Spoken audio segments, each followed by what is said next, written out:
A paz do Senhor Jesus, queridos e amados alunos do Instituto El Shaddai.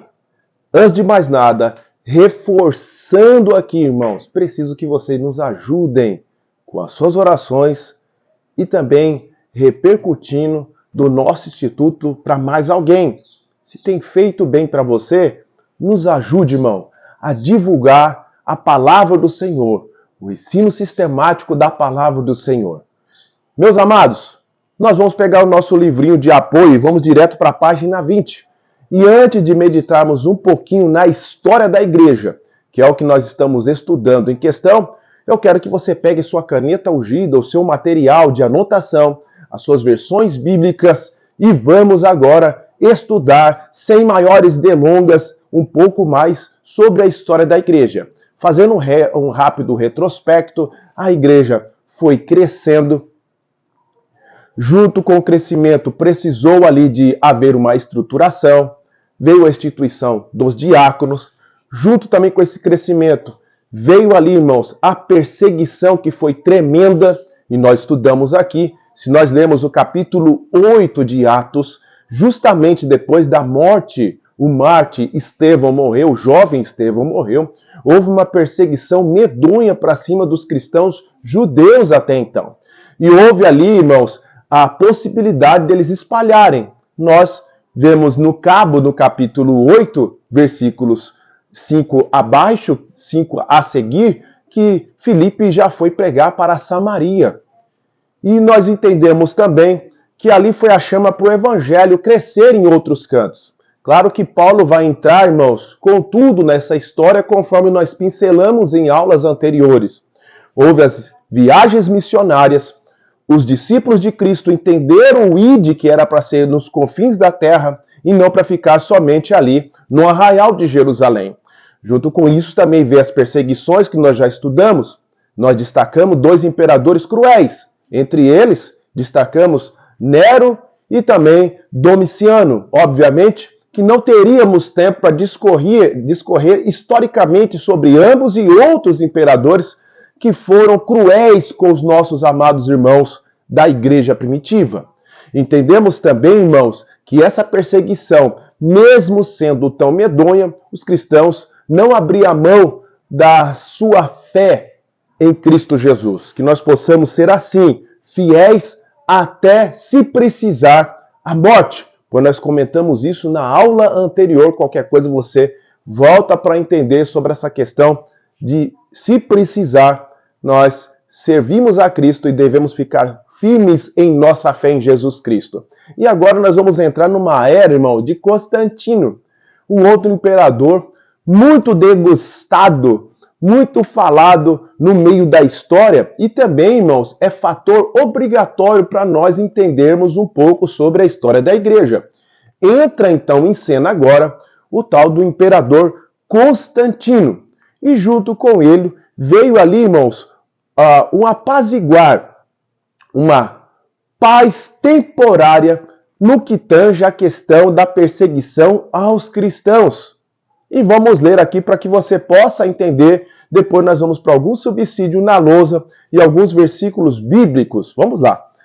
Nós estamos na página 20, as perseguições imperiais, segundo período geral, desde a morte de João, que morreu mais ou menos no ano 100 depois de Cristo, até o Edito de Constantino. Então esse espaço, irmão, continua havendo muita perseguição aos nossos irmãos cristãos. Mais ou menos 303 depois de Cristo. Até aí, do ano 100 até o ano 313. O fator de maior destaque da história da igreja no segundo e terceiro século foi sem dúvida a perseguição ao cristianismo pelos imperadores romanos, conforme eu acabei de pincelar há minutinhos atrás. Foi sem dúvida a perseguição ao cristianismo pelos imperadores romanos. Apesar da perseguição não haver sido contínua, contudo, ela se repetia durante anos seguidos, por vezes. Mesmo quando havia paz, a perseguição podia recomeçar a qualquer momento, cada vez mais violenta. A perseguição no quarto século durou até 313, quando o Edito de Constantino, o primeiro imperador cristão, pasme, né, há uma divergência, né, entre correntes históricas, se ele foi cristão, se ele continuou sendo pagão. Uma certeza que a gente observa é que houve ali, irmãos, mais complacência com os cristãos.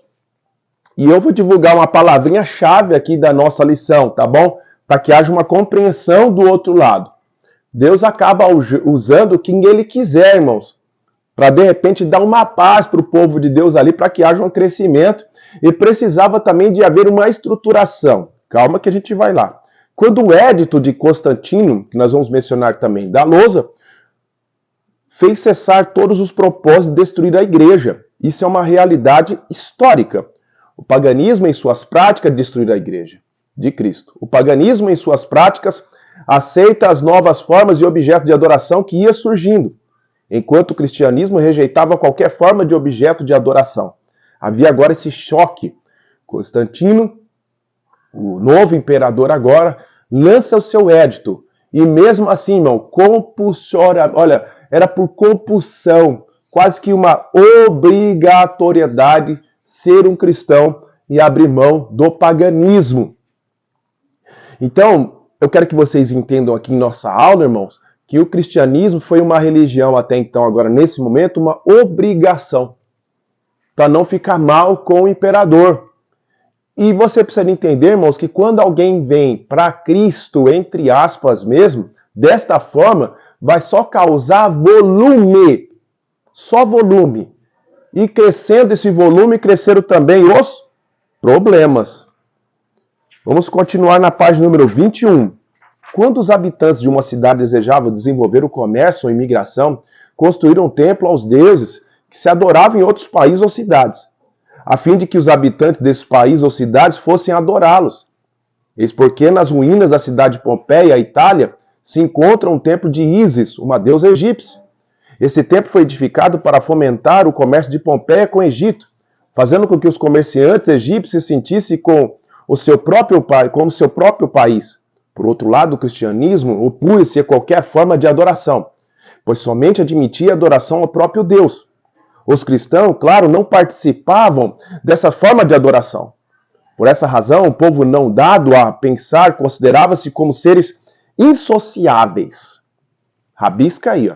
Ateus que não tinham deuses e aborrecedores de seus companheiros, pelo fato de cantarem hinos e louvores e adorarem a outro rei, um tal Jesus. Eram considerados pelo povo como desleais e conspiradores da revolução. As reuniões secretas dos cristãos despertam suspeitas. Eles se reuniam antes de nascer o sol, ou então à noite quase sempre em cavernas ou catatumbas subterrâneas. A esse respeito circulavam falsos rumores de que eles praticavam atos imorais e criminosos, do falácia. Além disso, o governo autocrático do império suspeitava de todos os cultos e sociedades secretas, temendo os propósitos desleais. A celebração da ceia do Senhor, da qual eram excluídos os estranhos, repetidas vezes eram causa de acusações de perseguição, como canibalismo, por exemplo. A história da igreja continua na página 22, a história imperial. Desde o édito de Constantino, que eu preciso frisar com vocês, em 313 até a queda de Roma, a vitória do cristianismo no ano 305, quando Diocleciano abdicou o trono imperial, a religião cristã era terminantemente proibida até então. E aqueles que professassem eram castigados com torturas e morte, conforme nós já estudamos em aulas anteriores. Contra o cristianismo estavam todos os poderes do Estado. Entretanto, menos de 80 anos depois, em 380, o cristianismo foi reconhecido como religião oficial do Império Romano. Aí já nem foi com Constantino, né? Precisamos frisar também Teodósio. Nós vamos comentar isso na próxima aula. E o imperador cristão exercia autoridade suprema, cercado de uma corte formada de cristãos professos. No ano 312, Constantino era favorável, grifem, aos cristãos, apesar de ainda não se confessar como tal. E eu vou dar uma parada aqui, irmãos. Você viu que é muita história. Então entrou em cena agora Constantino, lembrando que houve uma perseguição terrível antes do édito do imperador Constantino. E esse Constantino lousa, Constantino é a liberação ao culto, ele liberou o culto dos cristãos. E fez, irmão, o cristianismo se tornar, preste bem atenção, a religião oficial do império. E ele queria ali causar obrigação pagãos e ateus que precisavam de se converter. E alguns, irmãos, para não ficar feio na fita, acabavam ali se convertendo. Mas foi o que eu falei há minutos atrás. Só trouxe volume. Não era uma conversão genuína. Só trouxeram volume para que continuasse com o seu comércio e etc. Sobre o Edito de Constantino, irmão, nós já comentamos um pouco. E eu queria muito pedir para você que seja um objeto de estudo sobre o Edito de Constantino. Mas, a grosso modo e muito por cima, é justamente tratado sobre a questão do cristianismo para o império em questão, deixando as outras religiões como pagãos. E isso ocasionava justamente uma grande barreira para aqueles que não aceitassem o cristianismo como a sua religião. O cristianismo se tornou tolerável. A palavra-chave é essa, irmãos. Então, Constantino tornou o cristianismo tolerável. Tolerável. A partir de Constantino foi proibido o infanticídio, porque tinha isso, irmão, infanticídio. Muito infanticídio, a história mostra isso. Proibiu as lutas dos gladiadores, muito sangue, morte, etc. Transferiu a capital do Império Romano para o Bizâncio, mais tarde sendo chamado do quê? Vocês sabem, de Constantinopla. Posteriormente chamado de Constantinopla, no Oriente, tá? No Oriente, é bom frisar isso daí, tá? Então tinha o Império do Oriente e o Ocidente, que vai haver choque daqui a pouquinho. Já na época que estamos estudando, já tinham templos. Parece que eu saio aqui do contexto, mas só para vocês estudarem aqui comigo. Então, os templos lá na igreja primitiva, propriamente dita, no seu primeiro século, não haviam templos como há hoje, irmão. E esses templos suntuosos foram aparecer justamente na época do imperador Constantino. Gravem muito bem isso daqui. Então, houve um investimento, irmão, em cima do cristianismo. Também ele começou a salariar os bispos. Ele viu com bons olhos o crescimento do cristianismo. Então, o templo vai aparecer aqui, templos mais estruturados, justamente na época do imperador. Então, o templo, irmão, fica aqui uma observação plausível para quem for pregar. Como que os cristãos se reuniam habitualmente? Nas casas. Época bíblica, nas casas. A grande maioria das vezes, nas casas. Casa de Gaio, casa da irmã Maria, o primeiro culto para o recebimento, né? A recepção do batismo com o Espírito Santo, irmão. A igreja ali, o início se deu com 120 crentes ali, na casa, no cenáculo, na sala, no pátio da casa da irmã Maria, que era ali também a casa de Marcos, Maria, mãe de Marcos. Entenda muito bem isso daqui, irmão. Você vai ver várias vezes a reunião em casas. Vamos continuar. Lembrando os nossos alunos que credos não estão acima da palavra. Opa! Confundi você? Com o imperador Constantino, irmão, tornando ali o cristianismo como a religião oficial do imperador, foi criando também problemas, sabe o que, irmão? De ordem o quê? Teológica. Porque se acumulou gente de tudo que é lado, trouxe obrigatoriamente gente para tudo, todo mundo para a mesma religião. E trouxeram também junto com ele uma bagagem perigosa. E junto com isso, irmão, veio ali os concílios. E por que não citar, e eu preciso citar aqui, irmão, historicamente, o primeiro concílio ecumênico depois de Atos 15, que é o concílio de Niceia, que foi feito em 325 depois de Cristo, justamente na época, na era do imperador Constantino. E esse concílio, irmão, se deu justamente por causa de um camarada chamado Ário, presbítero de Alexandria, que levantou ali, irmãos, um grande problema que repercute até os dias de hoje. Você vai entender o porquê. Preste bem atenção nisso, por favor. Isso é a história da igreja. E esse presbítero, irmão, por nome Ário, de Alexandria, defendia que Cristo não era divino. Porque ele pegou ali, irmãos, o versículo da Septuaginta até então, em Provérbios capítulo 8 e versículo 22, que foi um perigo traduzido ali para a Septuaginta, e o perigo que eu falo foi que ele interpretou e deu uma conotação muito errada e equivocada sobre 8:22 de Provérbios. Em suma, dizia que Cristo não era divino e defendia também que Cristo era apenas uma criatura plausível, uma criatura de Deus. E nós que estamos aqui, irmãos, a grande maioria, pentecostal, neopentecostais e tradicionais, defendemos a divindade do nosso Cristo como uma das pessoas da Trindade. Lembrando, irmãos, que nós não cremos em três deuses. Nunca cremos em três deuses. Nós vamos aqui mencionar alguns versículos justamente para que venha reforçar sobre a unidade, mas também mencionar que nós cremos no Deus triuno, da mesma substância. Coexiste em si, mas são três pessoas distintas. O negócio que eu quero frisar aqui, irmão, sobre a atualidade de Ario, é que esse presbítero Ario proporcionou justamente o que nós estamos aqui tentando mencionar para vocês sobre as testemunhas de Jeová. Eles defendem justamente contra Cristo, que Cristo é apenas uma criatura de Deus. E não é bem assim, irmão. Cristo é também o próprio Deus divino, assim como o Espírito Santo. E hoje também nós sabemos que as testemunhas de Jeová têm o Espírito Santo com uma força ativa.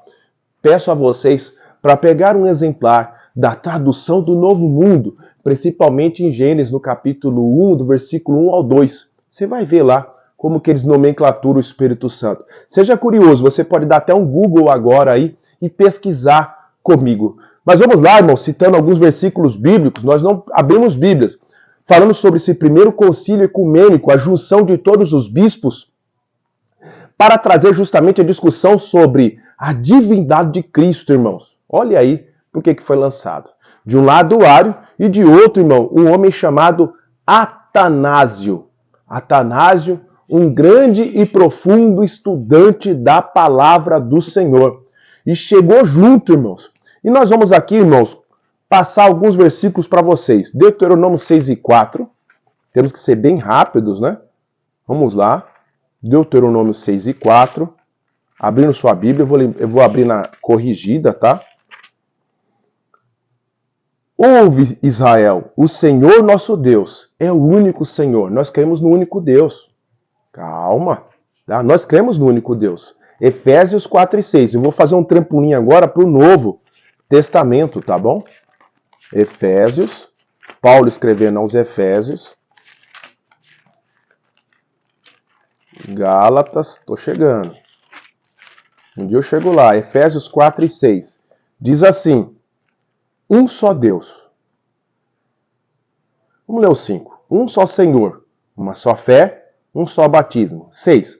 Um só Deus e Pai de todos, o qual é sobre todos e por todos e em todos. Ok? Cremos num só Deus. É indiscutível. Não somos politeístas. Mas agora nós vamos defender também, irmãos, a questão da divindade do Espírito Santo e também do próprio Cristo. 1 João, vamos lá. Finalzinho da Bíblia, todo mundo com Bíblia. Espero que você já pegou o seu exemplar da sua Bíblia. 1 João, capítulo 5, e o versículo é o 20. Anotem, tá, irmãos, para não se perder. Isso é muito bom para defender também sobre a trindade e a divindade do nosso mestre. 1 João 5 e 20, que diz assim, ó, e sabemos que já o Filho de Deus é vindo e nos deu entendimento para conhecermos o que é verdadeiro. E no que é verdadeiro estamos, isto é, em seu Filho Jesus Cristo. Este é o verdadeiro Deus e a vida eterna. Grifa, memoriza. Acabei de falar, irmão. E jogar por terra a falácia que Cristo é uma criatura. Nós precisamos de defender a nossa fé. Trindade é doutrina e ponto final. Não é algo teológico. Entenda, irmãos, que eu coloquei aqui, irmãos, ó. Lembrando que os nossos alunos, lembrando aos nossos alunos que credo não está acima da palavra. Nós vamos falar sobre muito o credo de Calcedônia, de Éfeso, de Niceia. Agora lembre-se, não está acima da palavra. Porque se a gente for pesquisar a fundo cada credo, vai ter a sua lacuna para justamente deixar dúvida em algum ponto. Nós estamos falando aqui de ordem do 4º século, 5º século, irmão. Teologia vem mais para frente, sistematização de alguns assuntos veio mais para frente, século 17, 18, 19 e etc. Mas eu quero que vocês entendam aí do outro lado que nada pode estar acima da palavra de Deus. Não pode estar equiparado, por exemplo, o livro dos Mormons não é igual ao outro evangelho de Jesus Cristo. Não existe outro evangelho. Não existe algo igual à palavra de Deus. A palavra de Deus está acima e ponto final. Então seja um defensor da sua fé, crente. Independente de denominação, porque ninguém está aqui para defender placa. Estamos para defender a nossa fé. Ainda 1 João 5,20, que eu sei que você grifou, então ele é o próprio Filho de Deus. Agora eu quero mencionar sobre o Espírito Santo. Veja que eu estou dando só uma pincelada. Não é um estudo sistemático, irmão, sobre a Trindade. Mas essa celeuma se deu porque a união da igreja veio, e veio pontos, irmão, divergentes. E Ário colocou uma pulga atrás da orelha, até mesmo sobre o imperador. O imperador Constantino, irmão, não engoliu fácil. Mesmo ali entre os bispos, houve uma unanimidade, irmão, nesse concílio de Nicéia, sobre esse assunto.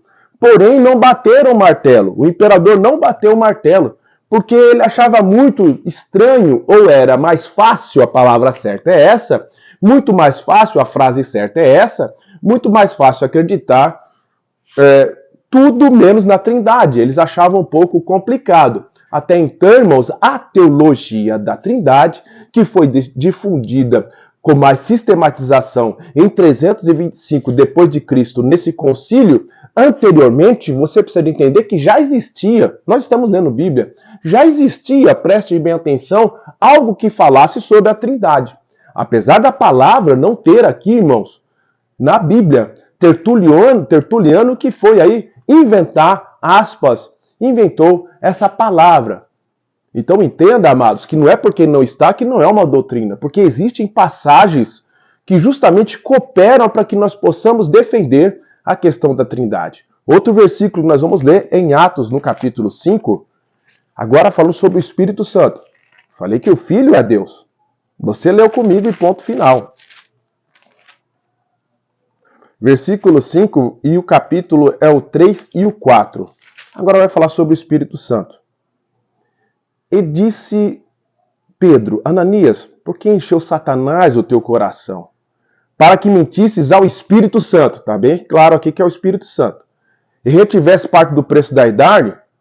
4. E guardando não ficava para ti, e vendido não estava em seu poder? Porque formasse esse desígnio em seu coração. Não mentiste aos homens, mas mentiste a Deus. Versículo 3, você viu bem claro que Pedro ressalta que ele já estava mentindo para o Espírito Santo. E ali não houve um problema de tradução, não. Ele falou, você não mentiu, o Espírito Santo é o próprio Deus, você mentiu para Deus. O Espírito Santo não é uma força ativa. Então entenda você do outro lado, irmão, que nós estamos aqui dando uma parada para refletir sobre a Trindade. Então esses concílios, para haver, irmãos, uma unanimidade, e mesmo havendo, Atanásio, irmão, deitou e rolou com Bíblia para cima diário, mas infelizmente continuou essa pulga atrás da orelha. Porque veio outro concílio para reafirmar o que estava sendo discutido em 325 em Nicéia. E isso vai ser objeto dos nossos próximos capítulos. Espero que vocês tenham anotado todos os versículos, irmãos. Nós cremos na Trindade. Entendemos agora que nós passamos do ápice da perseguição para uma paz, uma tolerante paz aqui aos cristãos, depois do Édito de Constantino. Houve ali uma aproximação maior dos cristãos, e quem não era cristão, irmãos, vinha compulsoriamente para a igreja. Trouxe problemas, porque não havia conversão. E aí, irmão, trouxe outros problemas que nós vamos comentar, que invadiu a igreja em si. Nós vamos comentar sobre adoração a Maria, criação do papado e etc. Que Deus possa abençoar todos vocês aí do outro lado, em nome de Jesus. Espero vocês na próxima aula, se Deus quiser.